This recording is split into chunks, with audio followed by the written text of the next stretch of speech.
Welcome to the Smarter Roofer Podcast. Join twin brothers Elias and Matt Raber, along with co-host Owen Schrock, as we share current marketing, sales, business, and life strategies to help you grow your commercial roof coating business. Let's dive in.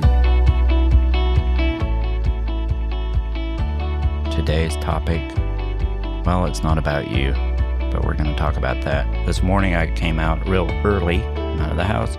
First thing I hear is these birds chirping.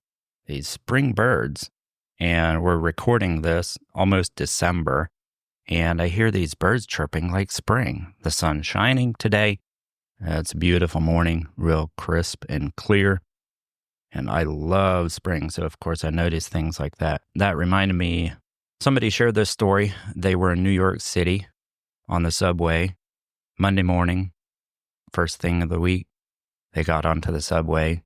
Everybody's, reading their paper, quiet, drinking coffee. And they stop at this next stop. And this family comes on, the dad, 3 or 4 of his children. They come onto the subway and the atmosphere totally changes. The children are running around. They're loud. The dad just, he's quiet. He just sits down, quiet, thinking. But the children running back and forth through the subway, and they're being really loud. Then they start hitting people's newspapers and laughing, carrying on. The atmosphere totally changes. It's chaotic. It's a mess. But the dad just sits there quiet, doesn't do anything. And then this gentleman leans over a little bit and he wants to tell him about the children. Hey, it's Monday morning, it's early. What about calming down your children? Before he gets to say anything, the dad looks over a bit and says, yeah, their mom didn't make it. And all of a sudden, the atmosphere in the subway changes again because it's what we call a paradigm shift. It's the same situation. The situation really hasn't changed at all, but the paradigm shifted of the person looking at the situation. It comes back to perspective, I think. Heard someone yesterday in church mention it's an awesome day, and yet you look outside, it's cloudy, it's overcast, cold, drizzly, normal Pennsylvania weather, But his perspective was it's an awesome day to be alive because earlier that week, he almost got into a terrible accident, avoided by 12 inches. His perspective was totally different. Sometimes we need to step back and take a look. Perspective. That's been on my mind this morning. Today's topic, I think, ties into that. It's not about you. What are some ways to apply this in business? What are some situations that we end up in and we really want to tell the prospect or the customer, hey, this is how it is, and we really want to look out for ourselves, but it's really not about us. I think we, and anybody that has worked with people for any amount of time, can give examples of people that made it about themselves who didn't make it. And I think it's important to have a healthy perspective of that and not just leave it's not about you hanging at it's not about you.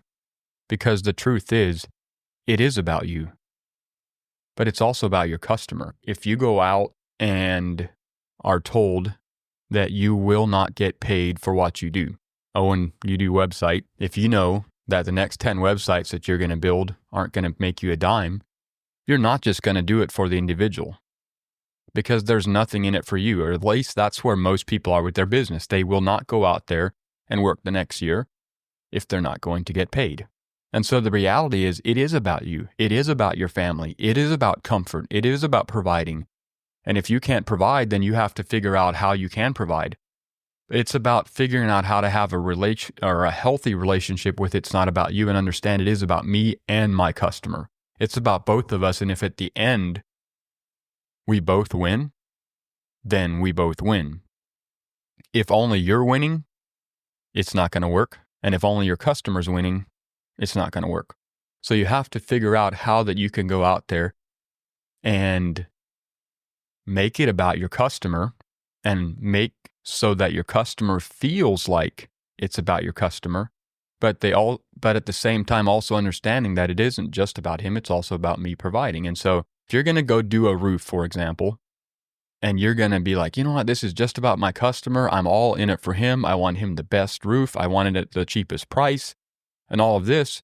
The reality is that if anything goes wrong and you have 10 of those customers and anything goes wrong with that project and you have to go back and pump $5,000 each into those projects, it's not the best for your customer because there's no money left over to give him the service that he's trusting you to give him. Well, and then your family suffers too, or those, that you're providing for, they suffer. Your church probably suffers. A lot of people suffer if you're not charging enough, just for one example.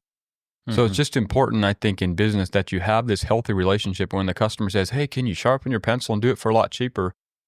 Maybe sometimes you can, but you have to make sure that you can give the customer what he wants and provide for your family at the same time. So it's about you and it's about him.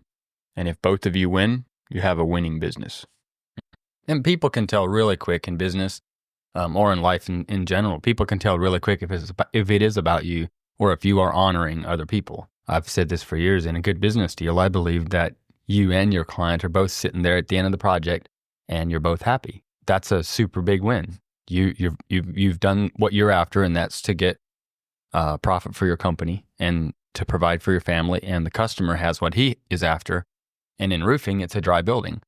That's a win-win, right? It's good for both parties. People can tell really quickly if your motives are selfish or if you have good motives, if you're out there to provide value in the marketplace, to honor other people and to build it. And we've worked with people over the years. I remember one guy, he's not in our team anymore. He just was adamant about, I'm not selfish. Yet almost all his customers and the people he worked with called us and were like, dude, I can't stand this guy. He had people in his team that were just like, all he cares about is some money. I'm going to make him. And I brought it up to the guy and I'm like, hey, you got to care about your people. These are people in his team. You got to care about your people. And he's like, oh, dude, I care about my people. But it was just like the nonverbal things that he was doing that he was just stoked to have this guy in his team because he's going to make me all kind of money. And eventually his entire team left and he left because it was a bad experience. But it all came down to somebody being very selfish about, you're in it for me. Even though he didn't say it that way, it came off that way. And so you have to care about your people because your people are, that's what's going to bring loyalty. And appreciation. 100%. If money was what kept people in your team or in your business or whatever, if it was only money, companies like Google and Apple would have a really high retention rate of people that work in their companies, yet they have a big turnover rate. And a lot of these kids leave and go work for a company for almost half the pay, and they usually end up building and making careers in those companies because they're valued and appreciated. And so people really want to be a part of something, not just the people in your team, but your clients and your customers, of something that they feel like they're making a difference and they're appreciated on all those things. And you can do that all while making a great profit for your company. It has to go even beyond the surface level of basically you have to root out selfishness. I mean, you still have to have targets and goals for your company. Your business should be the vehicle to get where you're called to go. But then providing a value to the customer that is actually valuable to them. We're almost talking just about surface level things in a way. We're talking about the end result, what we're trying to achieve. I think having the right belief system and foundation is probably going to be key to that. All of us sitting here, and I think a lot of our listeners, I think a lot of the foundation is rooted in God. And I help pastor a church, and I love the subject. The Bible says God is love. In a world of people want to feel loved. People are going to stay in an environment they feel loved. The Bible says in, I think is it in Galatians, it says it talks about the fruits of the Spirit. I mean, this is foundation. The fruits of the Spirit, if you have Christ living in your heart, there is things, you'll be able to feel love in situations that maybe our natural response would not be to love, right? And there's care. And it says in Galatians, it says that the fruits of the Spirit are love, joy, peace, long-suffering, gentleness, kindness, meekness. Take any one of those things away from a team, your people are not going to be loyal. The opposite is selfishness and hate. And, the opposite is everything that makes people leave. Because people, want to be a part of something that they feel cared for and loved and needed, and there is long suffering there. There is, you work with your people. You don't just kick them out of your team. I've told a few of our employees in the last year, I said, look, I don't look at you any different than I look at my child, in a different way. But I said, if my son comes home from school and he has an F in a certain grade, I don't say you're not my son anymore. I say, how can we get this F to an A? And I said, it's the same way we learn from mistakes. And so I said, in our business, I know none of us is perfect. I'm going to let you down, and you're going to let me down, and it's fine. But we're going to learn from those things and try to get better.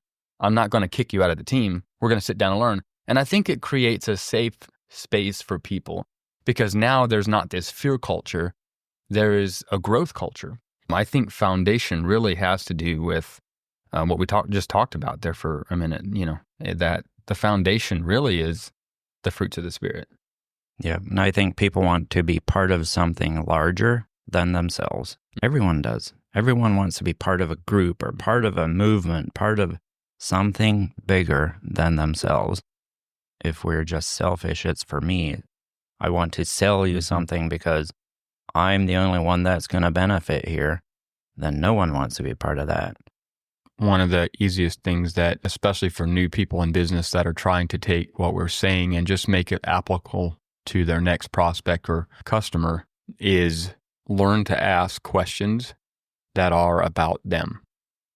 Just learn to ask good questions. If you're going in to look at a roofing project, learn to go in there and not just start talking about you and your solutions. Learn to go in there and just say, hello, sir, where is your problems? Can you show me what your issues are? And then go talk about that. And then while you're talking about some of those things, find other questions as you go about walking through the building or whatever. Find other questions you can ask him about him. The same goes for your prospects. If you were building a team of contractors, for example, and you can apply this to really almost anything, but if you're building a team of prospects, is sitting down with that individual and not just saying, here's how we can help you. It's saying, can you explain to me what you're doing today? Can you tell me what your problems are? What do you want to see change? What do you want out of life? What are your goals and dreams? It just starts the conversation and the relationship on such a better path than if you jump in. How can you give him a solution if you don't even know the problem? Because your one-size-fits-all solution isn't a one-size-fits-all. And it might be the same solution somewhat for every building owner because it's a roof. But at the end of the day, if you're not finding out what their problems are, they're probably not feeling like they were heard. They are probably not feeling like your solution really fits them the same way, even if you said the same thing without asking those questions. It's about you, but it's not about you. Hey there, commercial roofing pros. Save the date, March 13 and 14th, 2025. The Smarter Roofer Conference is coming your way. Get ready for 2 action-packed days of trainings and insights on the key ingredients of a successful business. Learn cutting-edge strategies, boost your sales tactics, and elevate your marketing game. But that's not all. Connect with fellow roofing business owners, meet top industry vendors, and have a ton of fun along the way. This is a must-attend event to take your commercial roof coating business to new heights. Save the date, March 13 and 14th, 2025. Let's build success together at the Smarter Roofer Conference.